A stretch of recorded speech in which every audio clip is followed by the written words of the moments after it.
우리가 계속해서 기도를 하고 있는데 기도를 하다 보면 갑자기 기도에 집중이 딱 끊기는, 기도가 안 되는 그런 경우가 있습니다. 지금은 아니고 제가 한참 청년 때 기도를 하면은 제대로 시작했다 하면은 이 증상이 꼭 나타났던 적이 있습니다. 주여 하고 크게 힘을 외치고 그렇게 기도를 하면 갑자기 큰 하품이 나오는 겁니다. 지금에서 생각해 보면 그게 문제가 있겠다고 하겠지만 그때는 그게 문제인지도 모르고 한참을 그렇게 했던 것 같습니다. 주여 하고 이렇게 기도가 멈추고 한참 동안을 그렇게 가만히 있었습니다. 이 하품 한번 크게 할 때 온 힘이 빠져나가는 것 같은 그런 에너지가 있었던 것 같습니다. 저는 좀 특이하게 이렇게 극단적으로 기도가 끊기는 그런 상황이 있었는데, 우리가 각자 기도하다 보면은 또 하나님 앞에 나오는 그 순간 이상하게 중간에 흐름이 딱 끊기는, 시작하기 어려운 그런 순간들이 우리에게 찾아오곤 합니다. 여러 가지 이유들로 갑자기 우리가 집중을 못하는 그런 순간이 있다는 것인데, 아무리 믿음이 좋은 사람도 또 평소에 경건하게 보이는 그 사람이라고 할지라도 그 순간의 흐트러짐으로 인해서 사단은 그 틈을 공격하고 우리는 더 이상 앞으로 나가는 것이 힘들게 되곤 합니다. 우리가 그 순간순간 그 공격을 깨닫고 또 내가 믿음이 어려워지는 그 순간 바로바로 받아친다는 것이 우리에게 있어 결코 쉬운 일은 아닌 줄 압니다. 이 한번 흐트러지기 시작하면 또 이어지는 것이 안 좋은 생각, 부정적인 생각들입니다. 이 생각을 하기 시작하면 계속 꼬리에 꼬리를 물고 결국 부정적인 결말을 맺기까지 그렇게 나아가게 됩니다. 그래서 우리는 이것이 시작되는 그 순간 가장 먼저 우리가 빨리 깨닫고 끊어내는 것이 가장 좋은 방법, 가장 지혜로운 방법일 텐데, 그것을 탁 멈추고 기도할 수 있는 집중의 방법, 제 예로 들면은 저는 그 순간 찬양을 많이 했던 것 같습니다. 우리가 기도할 때 들려오는 그 찬양의 멜로디, 저는 웬만한 찬양은 알고 있으니까 같이 따라 부르기도 하고, 내가 평소에 알고 있던 찬양들을 그렇게 가사를 떠올리며 그렇게 그 순간을 넘겨보고자, 하나님을 찾고자 그렇게 열심히 나아갔습니다. 우리가 이렇게 찬양을 하는 순간, 우리가 다시 한번 하나님께 나아가길 원하고 하나님께 집중하길 원한 이 순간의 찬양은 우리가 평소에 부르는 찬양보다 더 신중하게 잘 골라고 나아가야 합니다. 요즘에 나아가보면 이 세상에 많은 찬양, 정말 많은 찬양들이 생겨나고 또 불려지고 있습니다. 하지만 이 순간 우리가 하나님을 간절히 붙잡기 원하고 집중하길 원하는 이 순간에는 오직 하나님만을 향한, 하나님만을 바라보고 있는 하나님을 위한 그런 찬양을 불러야 한다는 것입니다. 우리가 찬양이라고 생각하면 이 노래를 먼저 떠올리곤 하는데, 이 찬양이라고 하는 이 순간 우리가 노래를 부르지 않아도 그 가사를 하나하나 떠올리며 하나님의 위대하심, 하나님의 높으심을 찬양하는 그 입술의 표현이 우리 가운데 반드시 함께 해야 한다는 것입니다. 이 내용이 바로 오늘 말씀 본문의 내용인데, 이 본문의 내용을 보면 이것이 찬양이라는 것을 우리가 알 수 있겠습니다. 이게 직접 바울이 한 찬양인지 아니 그 지역에서 그 교회에서 불려진 찬양인지는 잘 모르겠지만 그 형식을 보면 우리가 찬양이라는 것을 잘 알 수가 있겠습니다. 먼저 이 말씀을 보면 문맥이 앞뒤 말씀과 묘하게 조금 맞지 않는 걸 우리가 찾을 수가 있습니다. 우리가 전에 나누었던 내용은 사도 바울의 기도의 내용이었습니다. 그리고 오늘 말씀을 넘어가서 다음 주에 나누게 될 21절부터의 말씀을 보면 이제부터는 권면을 하는 그런 말씀이 이어지게 됩니다. 그리고 지난주에 봤던 말씀, 또 다음 주에 보게 될 말씀을 보면 그 대상이 이렇게 나옵니다. 내가, 또 우리가, 너희가, 이런 식으로 우리를 향한, 나를 향한 이런 말씀들이 대상으로 나옵니다. 그렇지만 오늘 본문을 보면 그는, 또 그를 위하여, 그 안에서, 이렇게 표현하면서 그 대상이 그리스도 예수께 집중되어 있다는 것을 우리가 볼 수가 있습니다. 또 말씀을 보면 이 규모나 범위, 이 스케일의 차이도 많이 있습니다. 지난주 말씀, 또 앞으로 보게 될 말씀은 교회 성도들의 이야기, 이 바울의 이야기가 중심적으로 흘러가고 있습니다. 자, 오늘 말씀을 보면 모든 만물, 하늘과 땅에 있는 모든 것, 보이진 것과 보이지 않는 것, 또 하나님의 형상, 하나님의 신성까지 언급하면서 그 말씀의 내용이 크고 또 웅장한 것을 우리가 볼 수가 있습니다. 그래서 이 말씀을, 오늘 본문 말씀이 빠졌다고 생각하면 저번 말씀과 이 다음 말씀이 자연스럽게 연결되는 것을 우리가 확인할 수 있는데, 오늘 말씀을 보면서 왜 굳이 이런 순서 가운데 좀 어울리지 않는 것 같은 느낌이 있는 이 말씀을 굳이 이 사이에 넣었을까? 이 말씀에 대해서 한번 생각해 보면서 우리가 기도의 시간에 어떻게 나아갈지, 이 바울의 모습을 보고 어떤 것을 깨달을지 한번 생각해 보았으면 합니다. 이 말씀드린 대로 이 기도의 순간, 하나님께 집중하는 순간 찬양이 이러한 중요한 영향을 끼치고 있다. 또 기도 가운데 하나님께 나아갈 수 있도록 큰 도움이 되고 있다. 이 사실을 우리가 꼭 기억함으로 나아갔으면 합니다. 우리가 기도할 때 찬양의 가사를 묵상하면 더 잘 기도할 수도 있고 또 하나님 앞에 더욱더 집중하여 나아갈 수가 있습니다. 골로새서 1장 9절 말씀 같이 보도록 하겠습니다. 앞절뿐인데 같이 보여주시면 골로새서 1장 9절 말씀 같이 한번 읽어보도록 하겠습니다. 이로써 우리도 듣던 날부터 너희를 위하여 기도하기를 그치지 아니하고 구하노니. 이 말씀을 보면 이 바울이 기도를 그치지 않았다 이렇게 이야기를 하고 있습니다. 기도를 계획적으로 끊이지 않고 그렇게 꾸준하게 이어가고 있다는 이런 말씀인데, 우리가 한번 생각해 보면 나를 위한 기도도 끊이지 않고 계속한다는 것이 전혀 쉽지는 않습니다.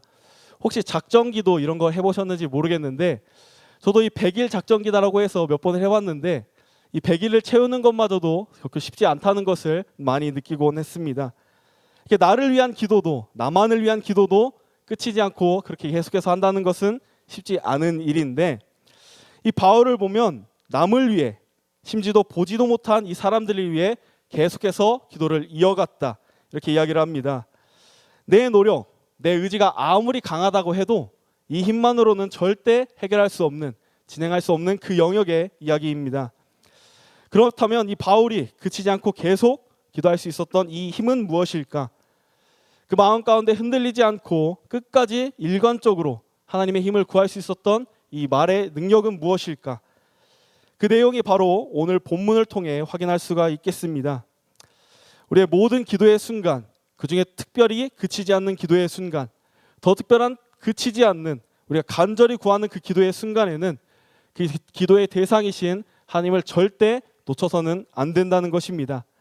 그 기도 가운데 하나님의 힘과 능력, 그 높임을 반드시 나타내며 기도할 때 나아가야 한다는 것입니다. 내가 아는 나의 하나님의 힘과 능력을 높이고 찾는 것, 그 찬양이 지금 말하고 있는 말씀에서의 찬양인 줄로 믿습니다. 우리가 그래서 이 기도의 말씀을 가지고 하나님께 구하며 나아가야 하는데, 이 바울의 이야기를 보면 그리스도가 어떤 분이신지, 어떤 힘과 능력이 있으신지 그것을 간절하게 고백하며 구하며 나아가고 있습니다. 방금 보였는데 사라졌네요. 네. 방송실에서 지금 아내와 예원이가 예배를 드리고 있는데, 이 예원이를 안을 때 저에게 안기는 모습과 아내에게 안기는 모습이 전혀 다릅니다. 아내에게 안길 때는 정말 살포시, 정말 품에 편안한 것 같이 이렇게 안기는데, 제가 안는 순간에는 갑자기 예원이가 돌변을 해서 저랑 같은 곳을 바라보기 시작합니다. 제 팔에 안겨놓으면 저랑 같은 곳을 보고 왼손은 저의 멱살을 잡고, 떨어지기는 무섭나 봐요. 그래서 멱살을 잡고 한 손은 이렇게 하고 있습니다.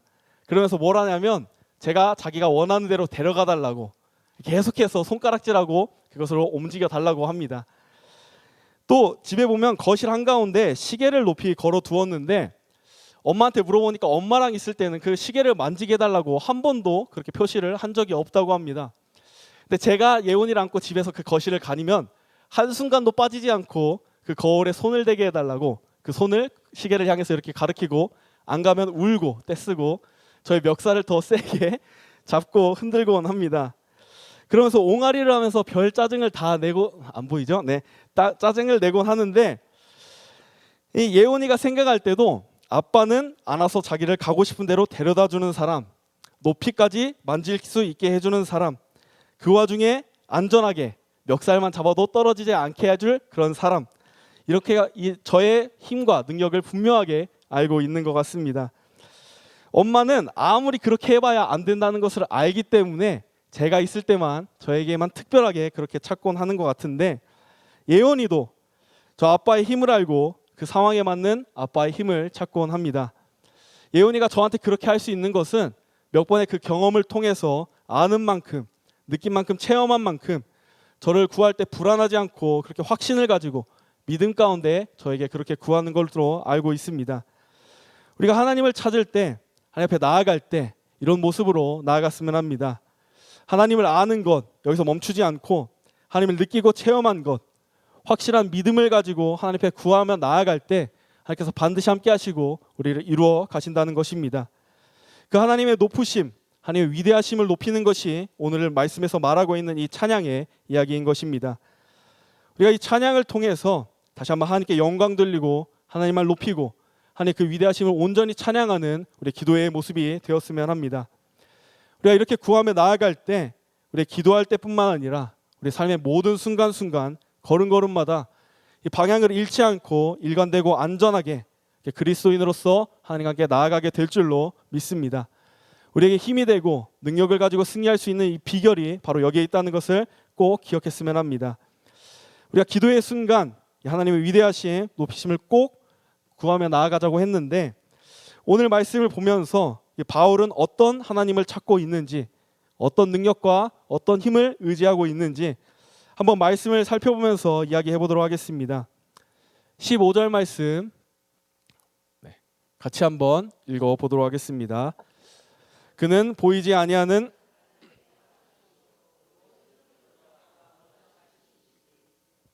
아멘.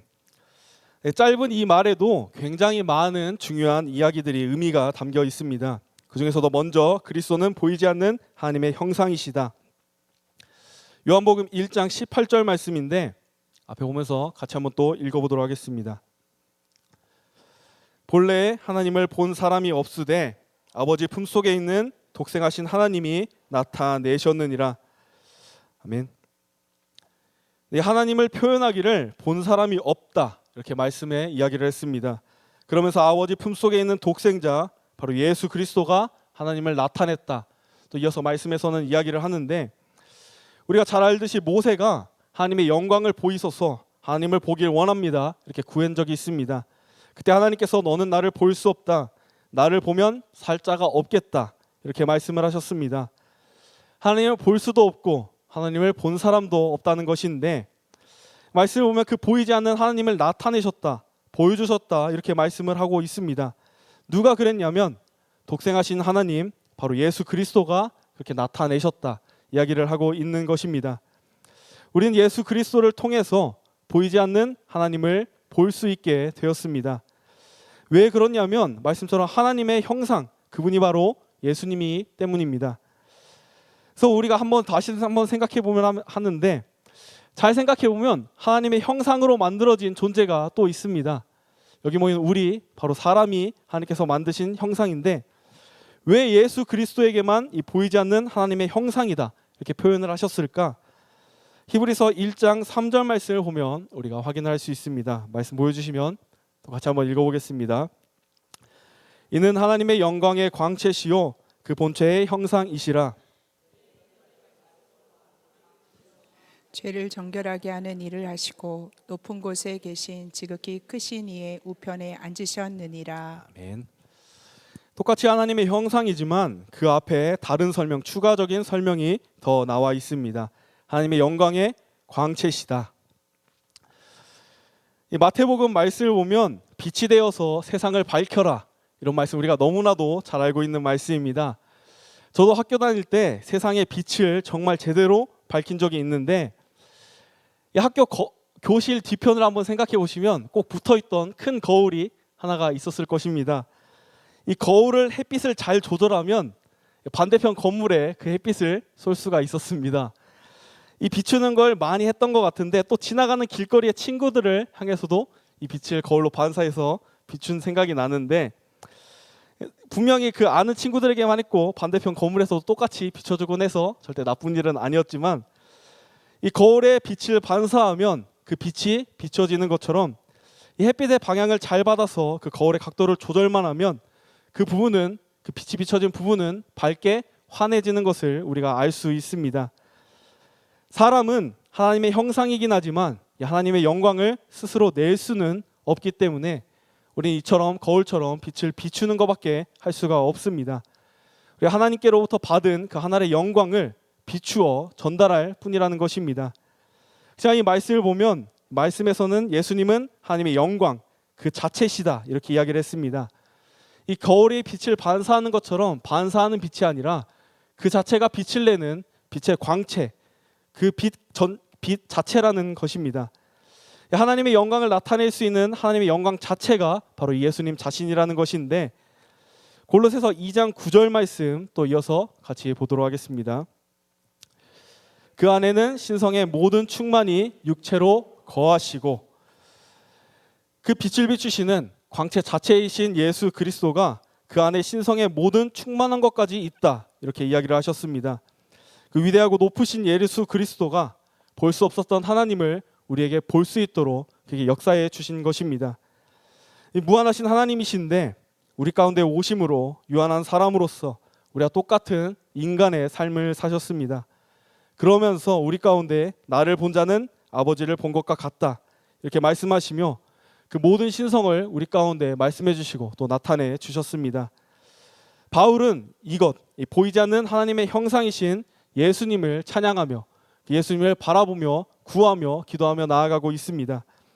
우리도 이 하나님의 모습, 예수 그리스도의 모습을 기억하며 기도 가운데 하나님을 높이며 찬양하며 나아갔으면 합니다.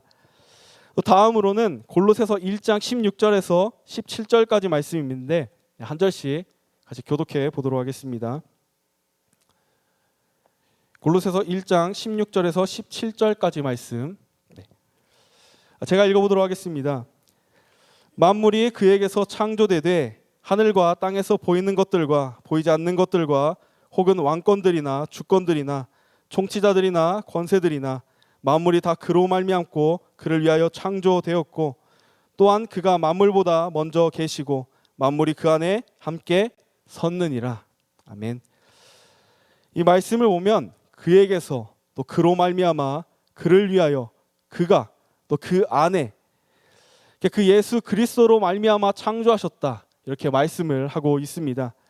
이어서 요한복음 1장 1절 말씀 같이 한번 읽어보겠습니다. 시작. 태초에 말씀이 계시니라.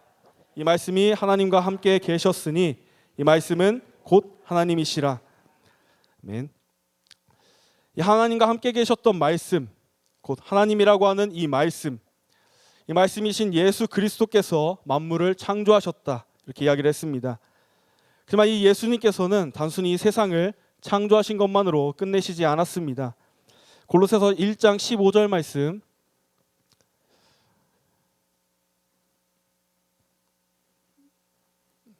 골로새서 1장 15절 말씀 제가 읽어보겠습니다.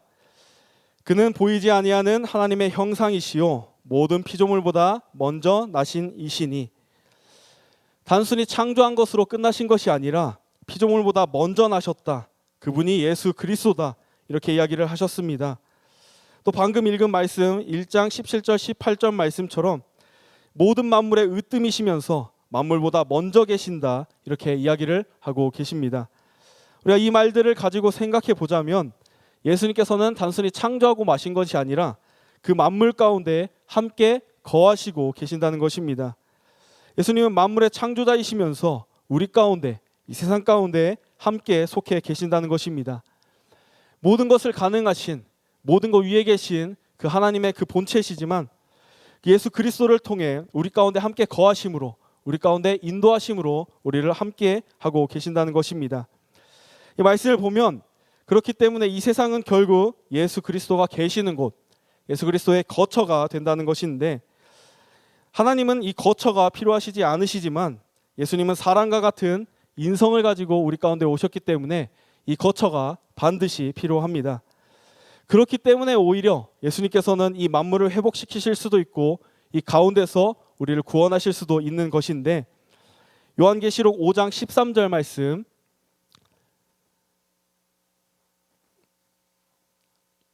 요한계시록 5장 13절 말씀 같이 한번 읽어보도록 하겠습니다. 내가 또 들으니 하늘 위에와 땅 위에와 땅 아래와 바다 위에와 또 그 가운데 모든 피조물이 이르되 보좌에 앉으신 이와 어린 양에게 찬양과 존귀와 영광과 권능을 세세토록 돌릴지어다 하니. 아멘. 예수님께서는 보다 우리에게 더 직접적으로 우리와 함께 하시며 친히 만물 가운데서 우리를 회복하시기 위한 그 계획을 가지고 우리 가운데 오셨습니다. 이 바울은 그래서 예수님의 높임을 다시 한번 찬양하고 있는 것이고 그 앞에 다시 한번 감사함으로 회복을 기대하며 나아가고 있습니다. 우리가 이 하나님을 다시 한번 구하며 기도 가운데 떠올리며 꼭 함께 하나님과 나아갔으면 합니다. 마지막으로 골로새서 1장 18절에서 20절까지의 말씀인데 같이 한번 보도록 하겠습니다.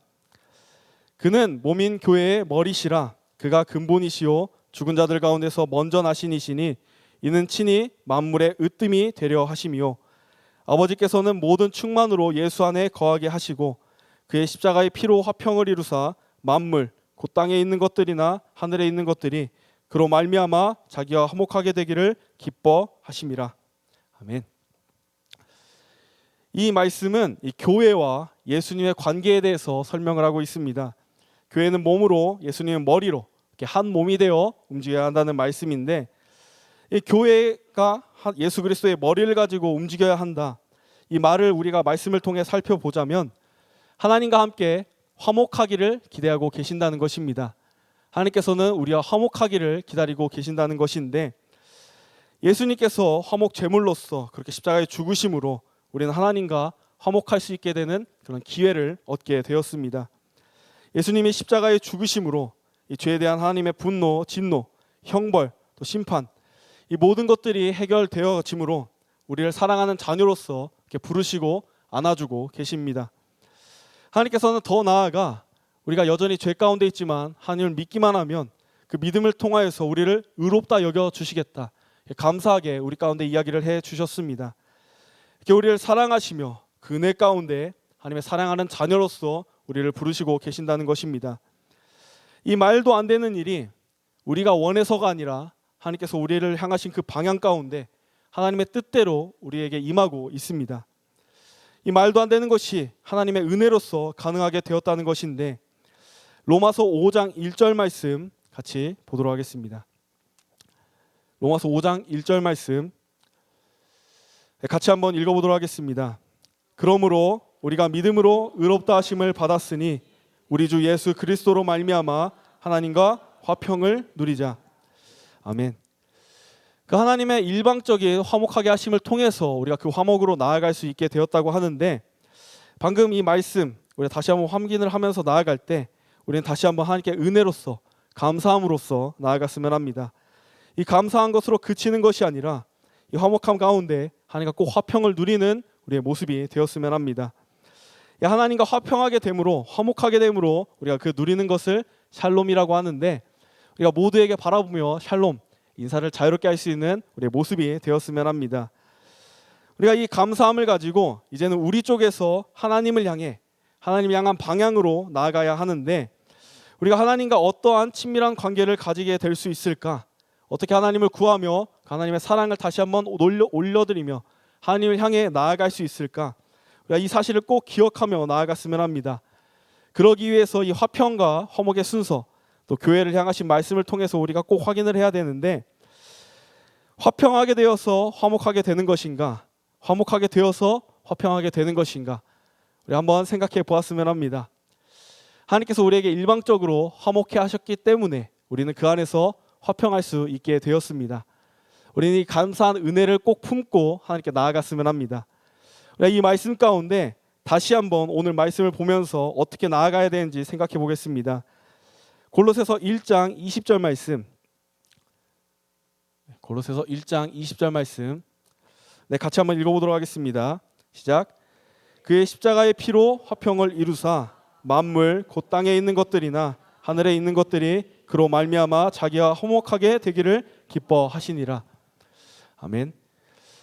방금 말씀드린 것과 반대의 순서인 것을 우리가 볼 수 있습니다. 화평을 이루사 화목하게 되기를 기뻐하신다.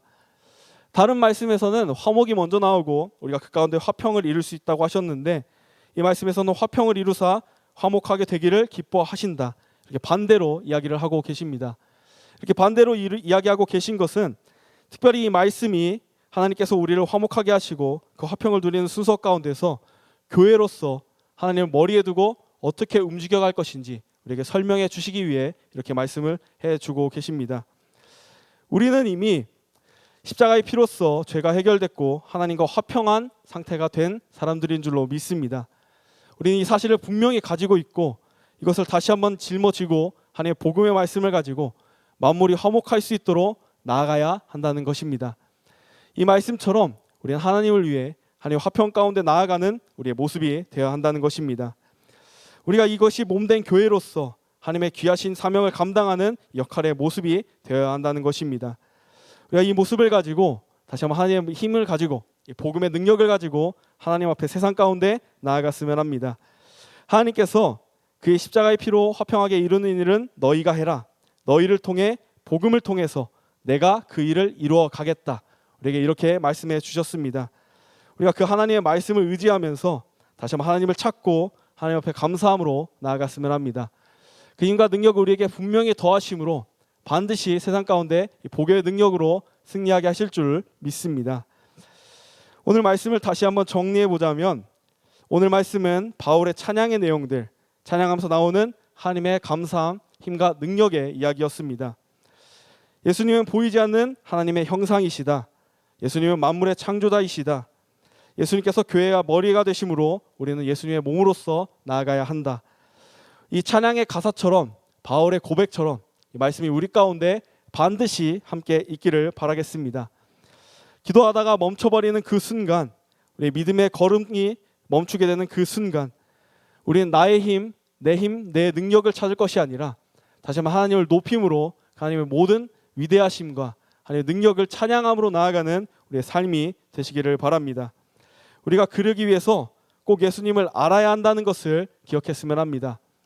아까 제 딸의 이야기를 했던 것처럼 우리가 아는 만큼, 내가 느낀 만큼, 내가 체험한 만큼 우리가 확신을 가지고 그 힘과 능력을 구할 수가 있습니다.